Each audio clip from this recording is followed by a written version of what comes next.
నమస్తే, welcome to our channel. Madanapalle incident గురించి జగన్మోహన్ రెడ్డి గారు చేసినటువంటి ట్వీట్ ప్రస్తుతం చర్చనీయాంశంగా మారింది. మరి ఈ ఇన్సిడెంట్ తో అసలు వ్యవస్థలన్నీ కూడా విఫలమయ్యాయని, అదే విధంగా అసలు ప్రజలని ఏ విధంగా కాపాడుతారు, 7 ఏళ్ల బాలికనే కాపాడలేకపోయారంటూ ఆయన చేసినటువంటి ట్వీట్ ని ఏ విధంగా చూడాలి తెలుసుకునే ప్రయత్నం చేద్దాం. దీన్ని విశ్లేషించడానికి మనతో పాటుగా ఉన్నారు ఏపీ కమ్మ కార్పొరేషన్ డైరెక్టర్ అర్సుమెల్లి శ్రీనివాస్ గారు. నమస్తే సార్. నమస్కారం. సార్, మదనపల్లి ఇన్సిడెంట్ అందరూ చూస్తూ ఉన్నారు సార్. మరి ఈ ఇన్సిడెంట్ గురించి జగన్మోహన్ రెడ్డి గారు సోషల్ మీడియాలో స్పందిస్తూ అసలు ప్రభుత్వానికి ప్రజల్ని ఏ విధంగా కాపాడుతారు, 7 ఏళ్ల బాలికనే కాపాడలేకపోయారు, వ్యవస్థలన్నీ కూడా విఫలమయ్యాయని చెప్పడానికి ఇదే ఒక ఉదాహరణ అంటూ ఆయన ట్వీట్ చేశారు. దీన్ని ఎలా చూడాలంటారు? చిన్నపిల్ల పాపం చాలా దురదృష్టకరమైన సంఘటన అండి. అది చాలా హృదయ విదారకం. ఎందుకంటే ఆ పసిబిడ్డ అతను హింసించి అత్యాచారం చేసి ఆ అమ్మాయిని నీళ్ళ డ్రమ్లో పడేసి మూత పెట్టేసి దాసి తర్వాత ఆ అమ్మాయిని అక్కడ గుర్తించారు. నిందితుడిని మీద ప్రజలందరూ తీవ్ర ఆగ్రహవేశాలు వ్యక్తం చేశారు. అతన్ని పోలీసుల్ని మీద తిరగబడ్డారు కూడా జనం వాళ్ళు అప్పచెప్పమని. అంటే ప్రజలు ఎంత ఆగ్రహవేశాలతో ఉన్నారంటే దొరికితే అప్పటికప్పుడే చంపేసి అంత కోపంతో ఉన్నారు.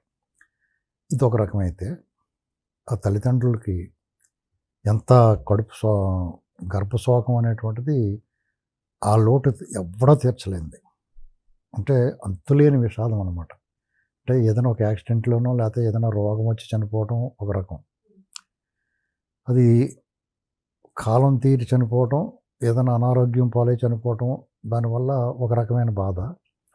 ఇలాగ ముక్కుపచ్చలాన్ని హింసకు గురి చేసి ఈ రకమైన చంపేయటం అనేటువంటిది అసలు తట్టుకోలేని విషాదం. అంటే ఎప్పుడు గుర్తుకొచ్చినా బిడ్డ దూరమైన బాధ ఒక రకం, ఇది ఒక రకంగా వాళ్ళని రంపం కోతకు వస్తూ ఉంటుంది. ఇది చాలా దురదృష్టకరం అండి. మనసు కలిచివేస్తూ ఉంది ఇటువంటి వార్తలు వింటుంటే. అయితే ఇక్కడ జగన్మోహన్ రెడ్డి గారు ఓ ట్వీట్ చేశాడు.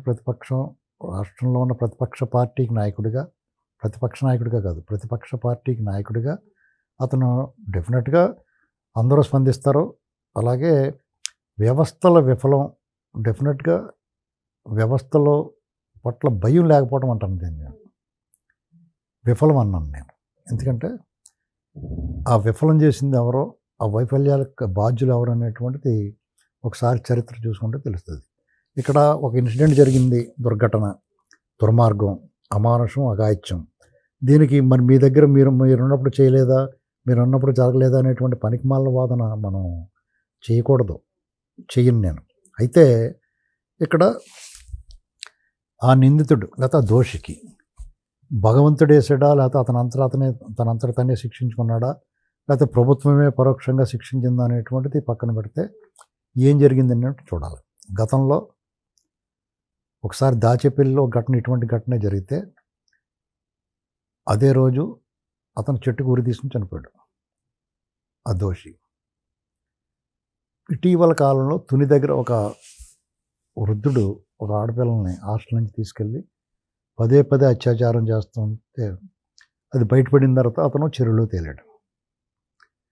ఇప్పుడు నిన్న ఈ ఇన్సిడెంట్లో తెల్లారేటప్పటికి అతను చెరువులో తేలాడు.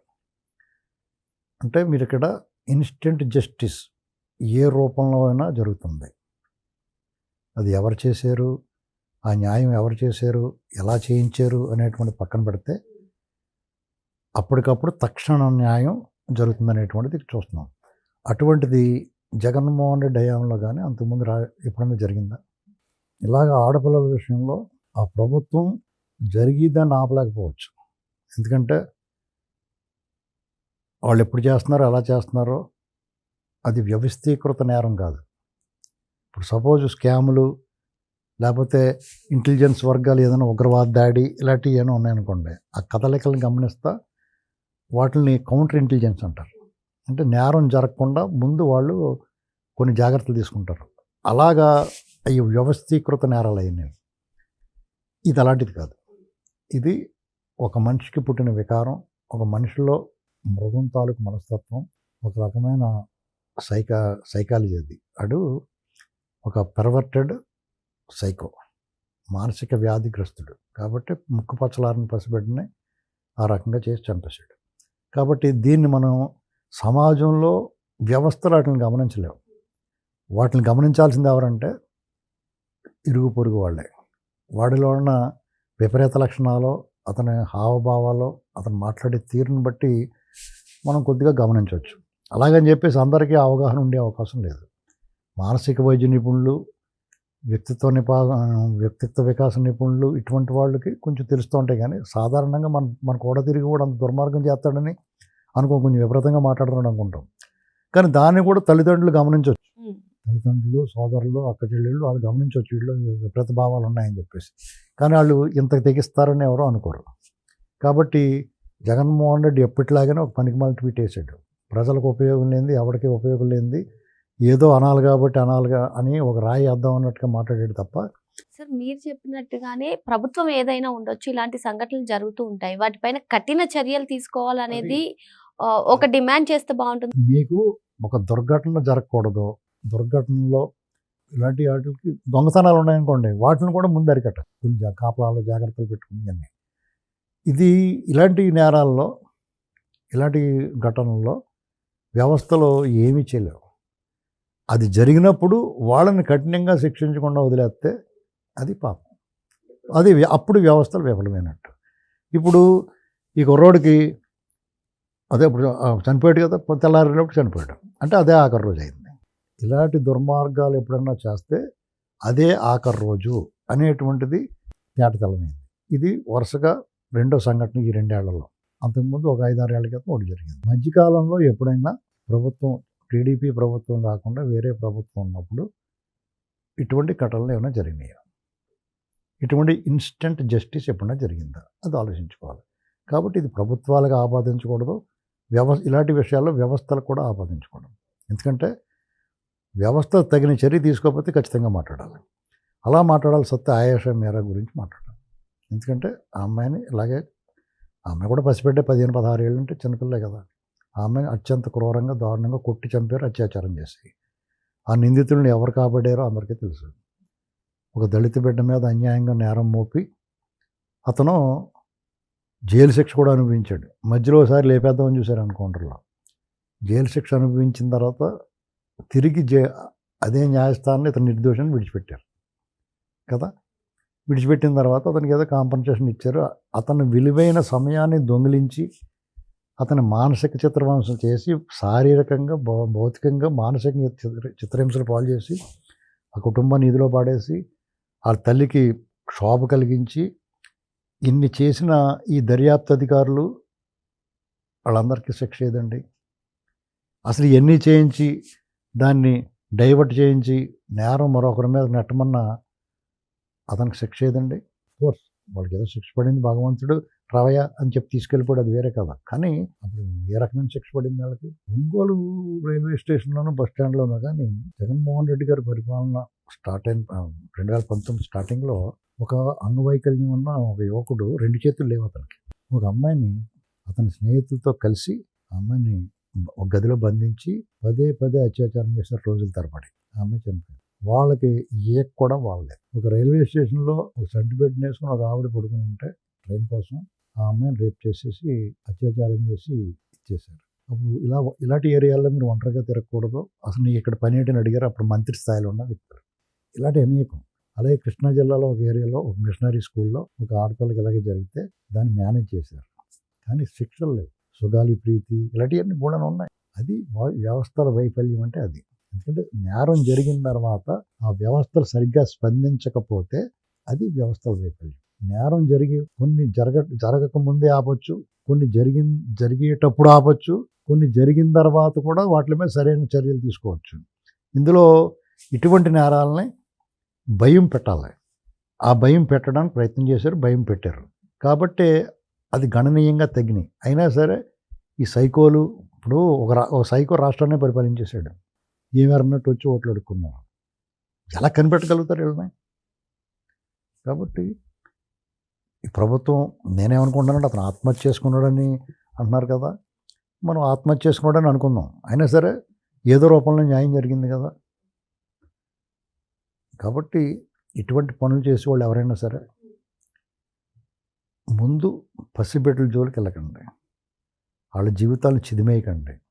అంత క్రూరంగా దుర్మార్గంగా ఎవరైనా మీరు మనుషులు, మృగాలు కాదు. ఇది గుర్తుపెట్టుకోవాలి. ఎందుకంటే ఈ మధ్యకాలంలో చాలా దారుణాతి దారుణాలు జరుగుతున్నాయండి. భార్యాభర్తల గొడవలు, ఈ సంబంధాలు, వైవాహిక జీవితాలు విచ్ఛిన్నాలు, ఏకంగా వాళ్ళ భాగస్వాములను చంపేయటాలు చాలా దుర్మార్గంగా ఉన్నాయి. ఎందుకులాగా తెగబడుతున్నారు అర్థం అవట్లా. ఇది డెఫినెట్గా సంబంధాలు ఎవడు అన్అవాయిడబుల్. దాన్ని అంతవరకు ఆపుకోవాలి. ఏకంగా మనుషుల్ని పైకి పంపించేసే అంత దుర్మార్గాలు చేయకుండా ఉంటే బెటర్. ఎందుకంటే గుడ్లో భరించడమే కొన్ని విషయాలని. ఇప్పుడు వివాహేతర సంబంధాలు ఉంటాయి. దానికి ఎవడు ఏం చేయగలుగుతాడు? అందుకోసం చంపేసుకుంటారా? చాలా దారుణాలు వింటున్నామండి ఈ మధ్యకాలంలో. అవన్నీ చూస్తుంటే ఈ కాలం ఎలా మారుతుందో, మనం అభివృద్ధి చెందుతున్నామా, ఆటవిక దశలోకి వెనక్కి వెళుతున్నామా? ఎందుకంటే ఆటవిక దశలో నిప్పు పుట్టక ముందు ఎలా ఉండేదంటే, మనిషికి ఏదన్నా విషయంలో వైరం ఎందుకు వస్తుందంటే, డబ్బు విషయంలోనూ, స్త్రీ విషయంలోనూ, పదవులు అధికారం విషయంలోనూ, ఈ మూడాటిలోనూ ఎప్పుడైతే వైరం వస్తుందంటే పెత్తనం విషయంలో. అధికారం అంటే అప్పుడు రాజ్యాలు లేనప్పుడు కుటుంబాల్లో కూడా పెత్తనం విషయంలో కూడా వైరం వస్తుంది.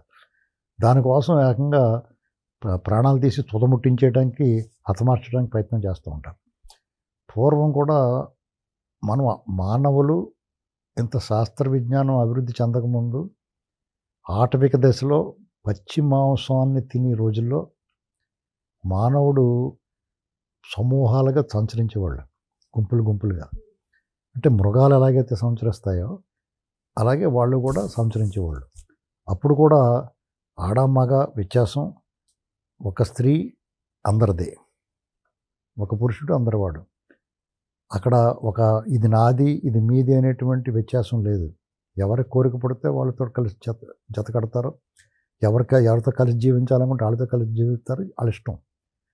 అక్కడ ఎవరన్నా స్త్రీ నిరాకరించిందనుకోండి ఒక పురుషుడికి, అది పెద్ద నేరం. ఆనాటి ఆ నిప్పు పుట్టక ముందు ఆటవిక దశలో. అప్పుడు కూడా ఆ సమూహానికి, ఆ గుంపుకి ఒక బలవంతుడైన వాడు ఒక రాజుగా ఉండేవాడు, నాయకుడిగా, పెద్దగా. అతను విధించే శిక్ష రాళ్లతో కొట్టి చంపడం అనేటువంటిది జరిగేది. అలా కాలక్రమేణా సమాజంలో మార్పులు వస్తున్నాయి, అభివృద్ధి చెందాడు. నాది, మీది, వాళ్ళది అనేటువంటి స్వార్థం పెరిగింది. వ్యక్తిగత ఆస్తులు పెంచుకోవటం, పరపతి కోసం ప్రోకలాడటం, పెత్తనం కోసం ప్రయత్నాలు, అనేక వృత్తులు, ఇలాంటివన్నీ ఏర్పడిన తర్వాత కూడా స్త్రీ పట్ల ఇదే రకమైన వివక్ష ఉంది. అప్పుడు పూర్వం ఒక స్త్రీ అందరిది అయితే, ఒక పురుషుడు అందరివాడైతే, తర్వాత కాలంలో ఒక స్త్రీకి ఒక పురుషుడు అనేటువంటిది ఏర్పడింది. అప్పుడు మళ్ళీ ఆ స్త్రీ మీద ఎవరన్నా వ్యామోహం పెంచుకున్నా, ఈ స్త్రీ ఇంకొకళ్ళ మీద వ్యామోహం పెంచుకున్నా నేరమైంది. అప్పుడు కూడా శిక్ష ఎలా ఉన్నదంటే రాళ్లతో కొట్టి చంపడం.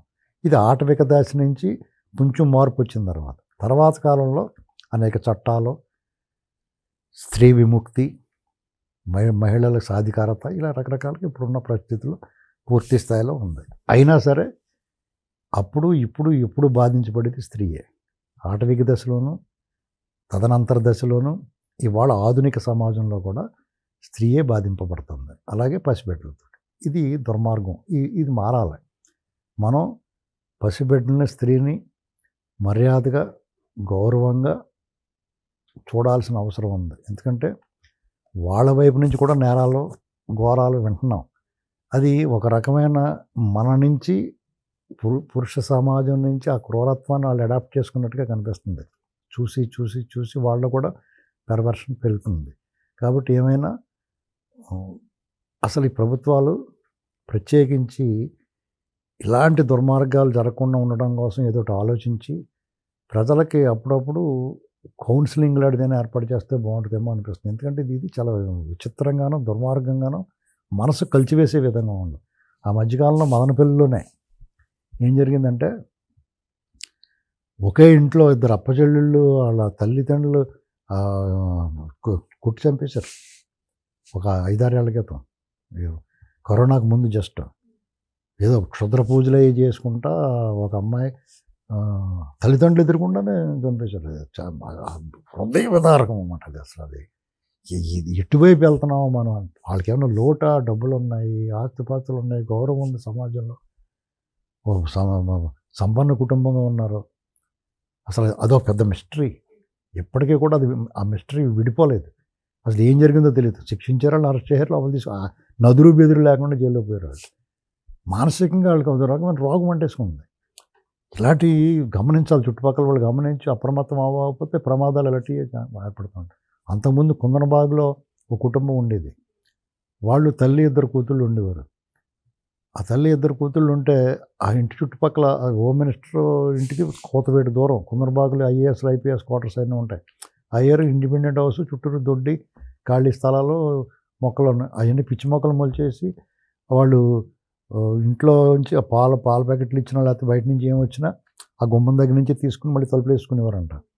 తర్వాత అప్పుడప్పుడు కొవ్వొత్తులు పెట్టుకుని రాత్రులు జుట్లు ఎరపేసుకుని తిరిగేవారంట ఇంటి చుట్టూరు. ఆ చుట్టుపక్కల వెళ్ళే వాళ్ళకి భయం వేసేది అనమాట. హంటెడ్ హౌస్ లాగా ఉంది ఇదని, నెగిటివ్ ఎనర్జీ తోటి. అప్పుడప్పుడు కెవ్వుమని కేకలు అనబడి అంట, బెంబేలెత్తిపోయి పరిగెట్టేసేవారంట అక్కడి నుంచి.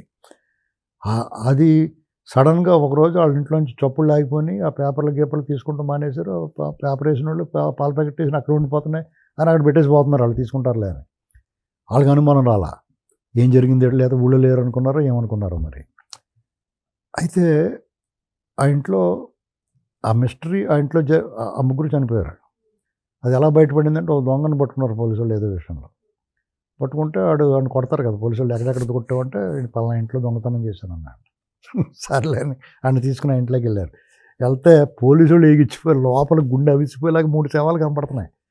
ఇదేట్రా బాబు ఇంట్లో ఎలా దొంగతనం చేసామంటే, నేను ఒకసారి కాదని 2 సార్లు చేశానండి ఆ ఇంట్లో. ఏంటి వాళ్ళు చనిపోయిన ఇటు వెళ్ళేటప్పుడు చనిపోయి ఉన్నారు, దొంగతనంకి వెళ్ళేటప్పటికి. వాడు గుండె దిటవ చేసుకుని నిజంగా ఏమి గుండె రా బాబు అన్నట్టు ఆ 3 శవాలు పడి ఉండగా ఆ ఆడవాళ్ళు ఎలా పడి ఉన్నప్పుడు ఆడు దొంగతనానికి వెళ్ళి ఆ ఇంట్లో డబ్బులు బాగానే ఉన్నాయి పాపం వాళ్ళ దగ్గర, అన్ని బంగారాలు గట్రా తోసుకుని వెళ్ళిపోయాడు. ఆ భయానికి అబ్బాబా ఏది దొరికితే అది ఒకటి పోయాడు. అవి ఖర్చు పెట్టేసుకున్నాడు. అవి అమ్మేసుకుని ఖర్చు పెట్టేసుకున్న తర్వాత మళ్ళీ వెంటనే మన్నాడో ఎప్పుడో మిగిలిపోయినవి ఉన్నాయి కదా అని చెప్పి మళ్ళీ చూసుకుంటానికి వచ్చి ఎవరో ఆ ఇంట్లో చప్పుడు లేదు, ఏ పోలీసులకు తెలియలేదని మళ్ళీ వెళ్ళాడు. మళ్ళీ ఉన్నకాడికి అప్పుడు దొరికాడు. అప్పుడు దొరికిన తర్వాత పోలీసులు 2 సార్లు చేసేవంటారు. ఏం గుండెరా బాబు నీది అనుకున్నారు అట్లా. తర్వాత రకరకాల మిస్టరీ, అది కూడా ఒక మిస్టరీ. తర్వాత నాకు వాళ్ళకి సంబంధించిన సమీప బంధువులు నాతో ఫోన్ చేసి మాట్లాడారు, కానీ ఇంక మనం రివీల్ చేయడానికి లేదు. అయితే ఏమైనా ఇలాంటి విషయాల్లో కొన్ని వ్యవస్థల మీద మనం ఆడిపోసుకోవడం కంటే వాళ్ళు ఇలా ప్రవర్తన చూసి ఆ పాల ప్యాకెట్లు వేసి కూడా మన్నాడు 2 ప్యాకెట్లు తీసుకోకుండా అలాగే ఉన్నాయన్నప్పుడే అతను ఎంక్వైరీ చేయాల్సింది పేపర్ వాళ్ళు. లేదా ఆ ఇంటి చుట్టుపక్కల వాళ్ళు ఏంటి ప్రతిరోజు కేకలు వినపడి తిరిగి వాళ్ళు ఏమైపోయారని వాళ్ళే ఎంక్వైరీ చేసినా ఇలాంటివి బయటపడేది. కాబట్టి మనలో కూడా కొంత బాధ్యత ఉంది. రోడ్డు మీద ఒక ఆడపిల్లని ఒకసారి తెనాల్లోనూ అక్కడెక్కడో పల్నాడులో ఒక ఆడపిల్లని పీక్కోసేస్తున్నాడు ఒకడు ఎదురుకుండా. అక్కడ ఉన్న వాళ్ళు కనీసం ఆపడానికి ప్రయత్నం చేయాలి. 2021-22 ప్రాంతం కనీసం ఆపడానికి ప్రయత్నం చేయాలి. గట్టిగా వెర్రి కేకలు పెట్టేసినా 10 మంది ఆడు భయపడి పారిపోతాడు కదా, అది కూడా చేయలేదు. ఇలాంటివి మనం చూస్తుంటే మనకెంత బాధ్యత ఉందో కూడా మనం ఆలోచించుకోవాలి. ఏమైనా మనం భగవంతుడే శిక్షించాడు అనుకోవాలి. ఆడ ఆత్మహత్య చేసుకుంటూ అన్నారు. ఒకవేళ దొరికినా కానీ వీళ్ళందరూ కొట్టి చంపుతారు అనుకునే ఉండొచ్చు, ముఖం చూపించలేక అయి ఉండొచ్చు. సాధారణంగా ఇలాంటి వాళ్ళు జైల్లో పెట్టి పోషించడం కంటే వాడు అంతరాడు ముగించుకున్నాడు, లేదంటే ప్రభుత్వం ఇన్స్టెంట్ జస్టిస్ చేసి ఉంటే బాగుంటుందని అందరూ భావిస్తున్నారు. అయితే ఒక్కొక్కసారి పోలీసులు ఎన్కౌంటర్లు చేస్తూ ఉంటారు. ఆ మధ్య తెలంగాణలో ముగ్గురిని ఎన్కౌంటర్ చేశారు ఒక 6 ఏళ్ల క్రితం 7 ఏళ్ల క్రితం. అప్పుడు ఆ ఎన్కౌంటర్ చేసిన ఆయనకి పువ్వులు చల్లారు, కానీ తర్వాత అది వివాదాస్పదమైంది. అసలు వాళ్ళు కానే కాదు అని రకరకాలుగా వచ్చినాయి. కాబట్టి అలాంటివి కూడా ఉంటున్నాయి. ఇది నిర్ధారణ అయిపోయింది కాబట్టి వాడికి కథ ముగించినట్టుగా నాకు అర్థమవుతుంది. మరి ఇటువంటి సంఘటనలు జరిగినప్పుడు ప్రభుత్వాలను, వ్యవస్థలను నిందించడం కంటే మన బాధ్యతగా, భారతదేశ పౌరుల బాధ్యతగా సామాజిక బాధ్యత కూడా తీసుకోవాలని చెప్పి సార్ చెప్తున్నారు. మరో అంశంతో మళ్ళీ కలుద్దాం. Thank you sir.